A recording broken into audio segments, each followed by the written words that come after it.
Nous avons avec nous en ligne Madame Christine Groux. Elle est présidente de l'Ordre des psychologues du Québec. Bon après-midi, Madame Groux. Bonjour. Ça va bien, Madame Groux? Bien, merci, et vous? Oui, très bien. Alors, j'ai un petit peu de difficulté à comprendre les termes aujourd'hui utilisés parce que il s'agit de sciences de haute voltige. Madame Groux, c'est concernant cette situation où une professionnelle peut prédire l'avenir en regardant dans le passé de l'autre. Et ça ressemble pour certains au travail d'un psychologue. Est-ce que vous estimez que c'est un travail qui est légalement fait lorsqu'on prétend qu'on peut prédire l'avenir de l'autre en regardant dans son passé? Ben, il y a personne qui peut prédire l'avenir, pas même un psychologue. C'est-à-dire que le passé nous aide à comprendre les mécanismes qui régulent les comportements de la personne, ses relations, et ainsi de suite. Mais il y a personne qui a une boule de cristal. Allô? Oui. Personne qui a une boule de cristal capable donc de prédire l'avenir de l'autre. Non, il y a personne qui peut prédire l'avenir sur le plan scientifique, monsieur. Alors donc, si je comprends bien, ce qu'on appelle l'hypnose spirituelle n'existe vraiment pas en termes de science, si on veut? Bon, alors l'hypnose spirituelle, c'est une pratique émergente qui nous inquiète parce qu'on a eu des signalements à la pratique illégale et là, il faut vraiment distinguer deux choses. L'hypnose, c'est une technique qui est utilisée par différents professionnels, dont les psychologues, souvent comme aide à la psychothérapie, mais qui peut être utilisée pour d'autres raisons aussi, et il y a des fondements scientifiques. Quand on parle d'hypnose régressive ou d'hypnose spirituelle, là, il n'y a pas de fondement scientifique. Alors, c'est une pratique qui est proscrite pour les psychologues. Ça ne correspond pas à leur obligation déontologique parce que il y a pas d'appui scientifique à la source de cette pratique-là. Et donc, même lorsqu'on voit, par exemple, quelqu'un qui pratique ce type d'hypnose-là, régressive, et que la personne, en tout cas le sujet, le patient, semble revenir à l'enfance, on dit qu'il n'y a pas de support scientifique à ce type de pratique-là. Il n'y a pas de support scientifique et il n'y a pas de démonstration à l'appui. Cela dit, il faut faire attention parce que on peut aussi créer des faux souvenirs en suggérant des choses à la personne. Alors, le thème central de l'hypnose spirituelle, c'est vraiment de faire une analyse des souvenirs et du ressenti pour essayer de comprendre ce qui les empêche d'avancer dans la vie ou ce qui cause une souffrance.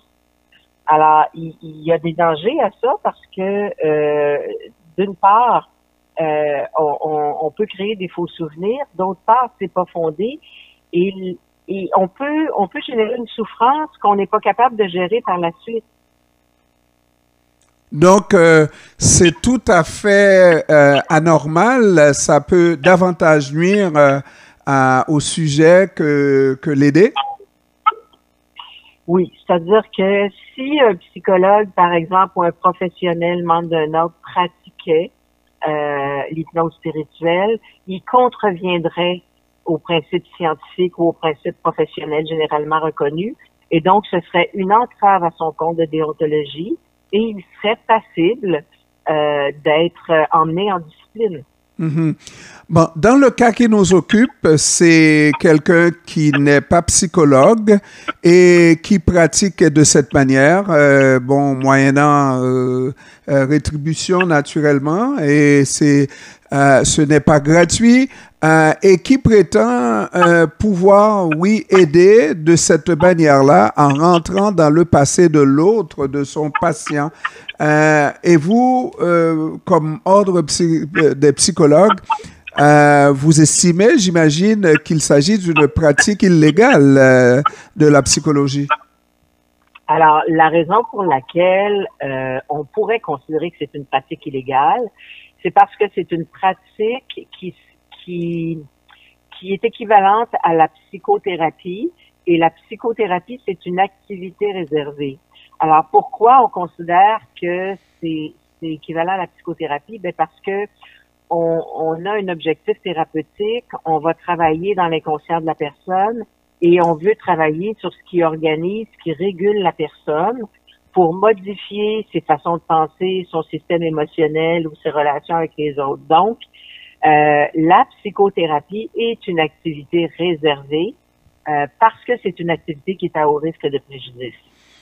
Et je vais poser la question, quoi que je sache, c'est pas exactement la même chose. Par exemple, vous avez de ces gens qui se prénomment voyants, voyantes, et qui encore peuvent, à partir des lignes de la main, prédire le futur du sujet, n'est-ce pas? Et pour vous, ça n'a rien à voir avec la psychologie, mais ce n'est pas non plus la pratique illégale, parce que c'est reconnu ici au Québec.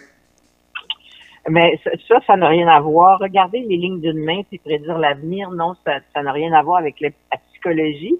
Mais cela dit, à partir de là, il faut vraiment voir au cas par cas qu'est-ce que la personne fait avec son client.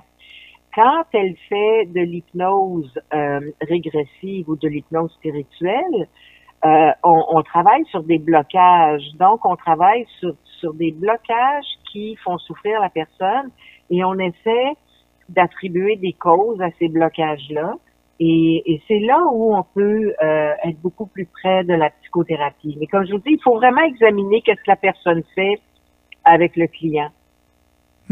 Et puis, il y a aussi, moi, je regarde tout simplement sans être spécialiste, ce que l'on entend en général, l'ésotérisme. Est-ce que ça serait une science? Parce que ça va à peu près dans le même sens? Ben, écoutez, l'ésotérisme n'est pas considéré comme une science. Quand on regarde un peu ce qui est considéré comme une science, ben, c'est souvent ce qui fait l'objet de la démonstration scientifique. Et ce qui fait l'objet de la démonstration scientifique peut aussi être réfutable. Mais donc, on considère comme une science souvent les choses qu'on observe à plusieurs reprises ou encore les hypothèses qu'on peut vérifier. Donc, il y a une grosse différence entre ouvrir la main d'une personne et à partir de sa main lui prédire son avenir.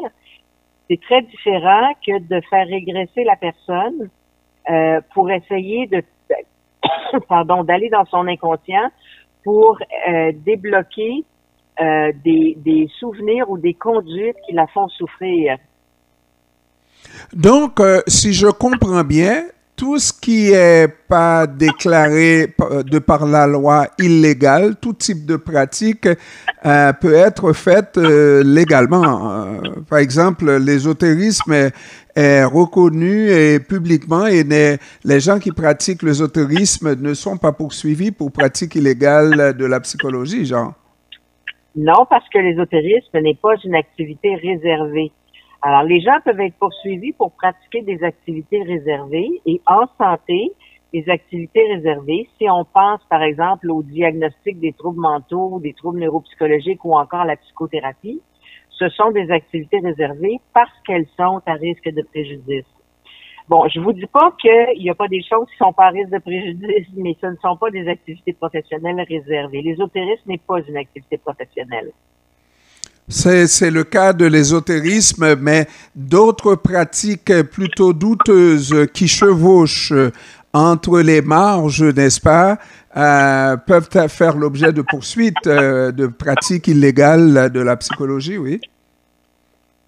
Ben, si ce n'est pas de la psychothérapie, si ce n'est pas de l'usurpation de titre, ou si ce n'est pas des activités réservées, on peut pas les poursuivre pour pratique illégale.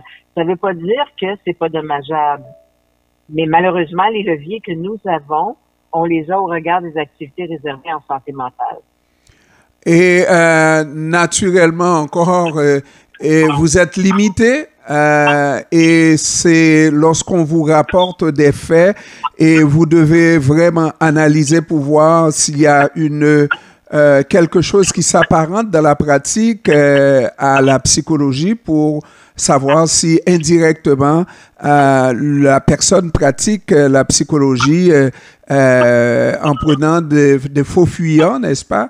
Et c'est de là que l'Ordre des psychologues peut décider de faire une poursuite pour pratique illégale de la psychologie, oui? Oui, un ordre professionnel a plusieurs leviers. Il y a des leviers auprès de ses membres, c'est-à-dire que quand un psychologue, par exemple, commet des fautes, le syndic va faire enquête et puis là, on a plusieurs leviers pour être capable de sanctionner la personne.